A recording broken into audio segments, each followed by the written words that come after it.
நண்பா தளபதி ஃபேன்ஸ் எல்லாத்துக்குமே வணக்கம். ஸோ சப்ஸ்கிரைப் பண்ணாதவங்க வந்து சப்ஸ்கிரைப் பண்ணிக்கிங்க. இன்றைக்கி வந்து நம்ம அண்ணா வந்து காஞ்சிபுரத்துக்கு வந்து போயிருந்தாருன்னு சொன்னீங்களா. ஸோ தளபதி விஜய் வந்து காஞ்சிபுரத்தில் பேசியிருக்காரு. அங்கே வந்து யாருமே எதிர்பார்க்காத ஒரு வேற மாதிரி ஒரு சம்பவம் அப்படின்றது நடந்திருக்கு. அதை வந்து நான் சொல்கிறேன். அதுக்கு முன்னாடி வந்து அண்ணன் இன்னைக்கு வந்து ரொம்ப டெரர் மூடில் வந்து போயிருக்காரு போல. போய் பொலபலன்னு வந்து பொலந்து கட்டிட்டாரு. பொலக்கிற பொலையில் வந்து இன்னைக்கு டிவி பார்த்தவங்களாம் வந்து ஒளிஞ்சிருப்பானுங்க டிஎம்கே கட்சிக்காரங்களாம் வந்து. ஸோ நிறைய விஷயம் சொல்லி வந்து நம்ம அண்ணா வந்து இன்னைக்கு பொலந்திருக்காரு. உண்மையை சொல்லப்போனால் வந்து ஒரு கட்சியில் வந்து பொண்ணுங்க வந்து அதிகமாக வந்தாங்களாவே அந்த கட்சி அப்படின்றது வந்து ரொம்ப பெருசாக வளர்ந்துருக்கு அப்படின்னு தான் வந்து சொல்லலாம். ஸோ எம்ஜிஆர் இருக்கும்போது வந்து இதே மாதிரி வந்து பெண்கள் ஆதரவு நிறைய இருந்துச்சு. அதனால தான் அவர் முதலமைச்சர் ஆனாரு. நம்ம அண்ணா எங்க போனாலுமே சரிதான், அங்க வந்து பெண்களோட ஆதரவு அப்படின்றது வந்து ரொம்பவே அதிகமா இருந்துட்டு இருக்குன்னு சொல்ல போனா ஆம்பளைங்களோட பெண்களோட ஆதரவு அப்படின்றது வந்து ரொம்பவே அதிகமா இருந்துட்டு இருக்கு. அது மட்டும் கிடையாது, நம்ம வந்து என்னென்னமோ பண்றோம், நல்ல குரலை வித்தெல்லாம் காமிக்கிறோம், அப்போ வந்து யாருமே கண்டுக்க மாட்டேங்கிறாங்க.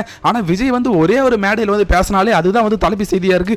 ஒரு வாரத்துக்கு வந்து தமிழ்நாட்டில் வந்து அது ஒரு தலைப்பு செய்தியா இருக்கு. ஒரு ஆடு மேய்ச்சிட்டு இருக்க ஒரு பர்சன்ட் கூட வந்து அந்த ஒரு வீடியோன்றது சரி, அந்த ஒரு ஸ்பீச் அப்படின்றது போய் சேருது அப்படின்ட்டு வந்து திமுக காரங்க வந்து கதறி போயிருக்காங்க. ஸோ மண்ணா வந்து நீ வேற லெவலில் வச்சு செஞ்சிருக்காருங்க திமுகவை. அது மட்டும் கிடையாதுண்ணா, மண்ணை வந்து ஒரு விஷயம் சொல்லியிருக்காருங்க. இந்த விஜய் தொட்டிங்க, என் மக்களை வந்து நீங்க தேவையில்லாம தொட்டிட்டீங்க, நான் விடவே மாட்டேன். உங்களை என் மக்களை வந்து தொட்டிட்டீங்கல்ல, நான் உங்களை விடவே மாட்டேன். என்ன ஆனாலும் சரிதான், உங்களுக்கு வந்து 2026 வந்து ஒரு பெரிய தோல்வின்றதை நான் வந்து கொடுப்பேன். என்ன தொட்டதோட பரவாயில்ல, என் மக்களை தொட்டீங்க பாத்தீங்களா நீங்க அப்படின்னு வந்து சொல்லியிருக்காரு. அது மட்டும் கிடையாது, தற்கூரின்னு சொல்றீங்களா எங்களை, நீங்க மக்களை பார்த்து தற்கூரி சொல்றீங்களா? உங்களுக்கு ஓட்டு போட்ட மக்களை பார்த்து வந்து நீங்க தற்கூரி அப்படின்னு வந்து சொல்லுவீங்களா? அந்த தற்கூரி மக்கள் ஓட்டு போடல, நீங்க ஜெயிச்சிருக்க மாட்டீங்க.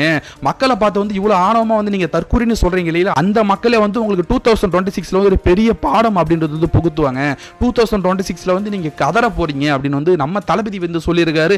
அது மட்டும் கிடையாதுங்க, விக்கிரவாண்டி மாநாட்டில் வந்து அங்கில் வந்து சொல்லியிருந்தாரு. ஸ்டாலின் அங்கிள் அப்படின்னு சொல்லியிருந்தாங்க. அது சொன்ன பிறகு வந்து நேர் பேர் வந்து எதுக்கு அவர் வந்து அங்கிள் சொல்றீங்க, எதுக்கு வந்து அவர் வந்து அப்படிலாம் பேசுறீங்க அப்படின்னு சொல்லியிருந்தாங்க. அதுக்கப்புறம் வந்து விஜயண்ணா வந்து மு.க. ஸ்டாலின் அண்ட் மு. கருணாநிதி, முத்துவேல் கருணாநிதி, அதுக்கப்புறம் வந்து ஸ்டாலின் சார் அப்படின்னு சொல்லிட்டு இருந்தாரு. இன்னைக்கும் வந்து தரமான சம்பவம் அப்படின்னு வந்து பண்ணியிருக்காரு.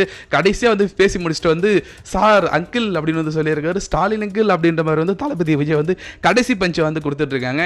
My dear sir, my dear uncle,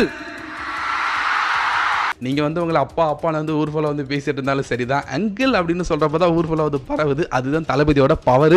so தளபதி விஜய் வந்து இன்னைக்கு தீயா தெருக்கி விட்டுருக்காரு. இன்னைக்கு சோஷியல் மீடியா ஃபுல்லாக வந்து நம்ம அண்ணன் பேசினதான் வந்து ஒரு ட்ரெண்டாக இருக்க போது. நாங்களும் என்னென்னமோ வந்து குரலை வித்த காமிக்கிறோம், நிறைய ஆக்டிங் பண்ணுறோம், வீடியோ எடுக்கிறோம், ஃபுட்டேஜ் எடுக்கிறோம், வீடியோ கால் பேசுகிற மாதிரிலாம் வீடியோ எடுக்கிறோம், என்னென்னமோ வந்து பண்ணுறோம். நம்மளை மக்கள் கண்டிக்கவே மாட்டேங்கிறாங்க. ஆனால் விஜய் வந்து பண்ணுறப்ப மட்டும் ஊர் ஃபுல்லாக வந்து ரீச் ஆகுது, உலகம் ஃபுல்லாக வந்து ரீச் ஆகுது. நம்ம என்ன பண்ணுறது அப்படின்னு வந்து இன்னைக்கு தளபதி பேசின வீடியோ வந்து கண்டிப்பாக வந்து ஸ்டாலினும் பார்த்துருப்பாரு. திரும்ப நம்மள அங்கிள் சொல்லிட்டாரு, இது ஃபுல்லாக வந்து பரவிடுமே, எல்லாமே வந்து நம்மளை போட்டு கலாய்ப்பாங்களே அப்படின்ட்டு வந்து இப்போ மு.க. ஸ்டாலின் வந்து யோசிச்சுட்டு தான் இருப்பாரு. ஸோ தளபதி ஸ்பீச் நீங்க வந்து பார்த்துருப்பீங்க. அதை பற்றி என்ன நினைக்கிறீங்கிறத மறக்காம வந்து கமெண்ட்ஸில் சொல்லுங்க. சப்ஸ்கிரைப் பண்ணாதவங்களும் சப்ஸ்கிரைப் பண்ணுங்க. தேங்க்யூ.